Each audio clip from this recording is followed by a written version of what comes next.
নাঙ্গলকোট উপজেলা আগেও একটি আলাদা সংসদীয় আসন ছিল। আর এই নাঙ্গলকোট উপজেলাবাসী আলাদাভাবে থাকতে চায় এবং যে পরিমাণ ভোটার হলে একটি সংসদীয় আসন হয় সে পরিমাণ ভোটারও নাঙ্গলকোট উপজেলায় বিদ্যমান আছে। ফলে নাঙ্গলকোটের উপজেলা নিয়ে নাঙ্গলকোট সংসদীয় আসন হওয়া জরুরি।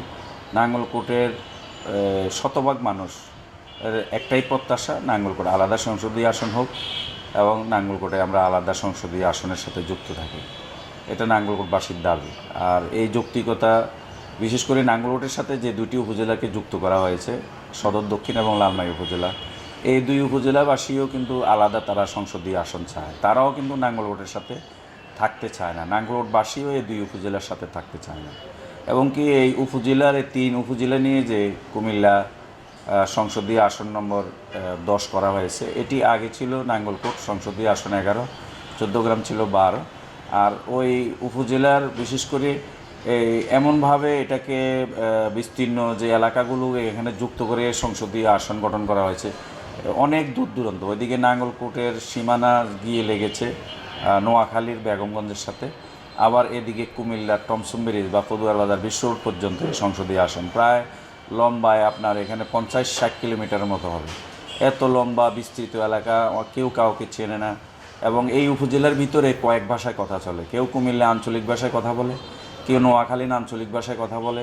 এই উপজেলার ভিতরে বিভিন্ন ভাষার ভাষী রয়েছে। এই উপজেলার ভিতরে এই সংসদীয় আসনের ভিতরে অনেকে আছেন যে কোনো পাশের ইউনিয়ন বা পার্শ্ববর্তী উপজেলার ইউনিয়ন বা এলাকায় জীবনও কখনো যাননি, তার কখনো দরকারও পড়েনি। ফলে আসলে তারা এই সংসদীয় আসনটাকে বিশেষ করে নাঙ্গলকোট সদর দক্ষিণে এবং লালমাই মিলিয়ে যে সংসদীয় আসনটি করা হয়েছে, এটা আসলে স্বৈরাচারী হাসিনা বাংলাদেশের যে সংসদীয় আসনগুলিকে নিজেদের সুবিধার্থে যেখানে যে প্রার্থী পাওয়া যাবে তাকে প্রার্থী সেখানে অ্যাডজাস্ট করার জন্য তিনি দুর্বিসন্ধিমূলকভাবে কাজটা করিয়েছেন।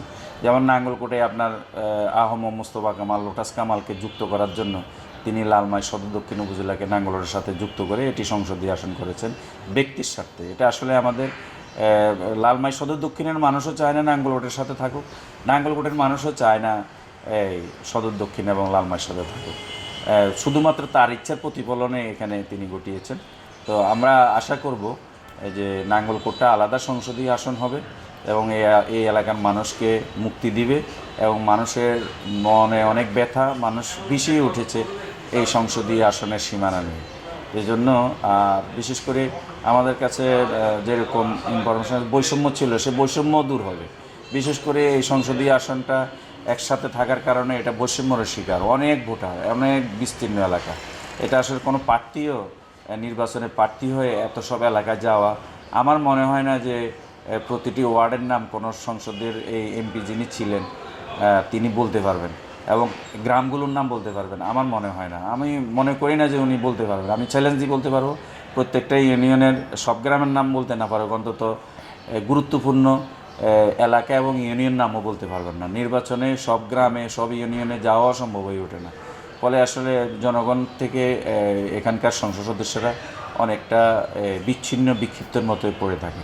তো আমি বর্তমান বৈষম্য বিরোধী ছাত্র আন্দোলনের যে সুবাদে বর্তমানে যে অন্তর্বর্তীকালীন সরকার আছেন, আমরা মনে করি বা আমাদের দাবি, নাঙ্গলকোটবাসীর দাবি, নাঙ্গলকোটকে আলাদা সংসদীয় আসন করা হোক এবং নাঙ্গলকোটকে এ থেকে মুক্তি দেওয়া হোক।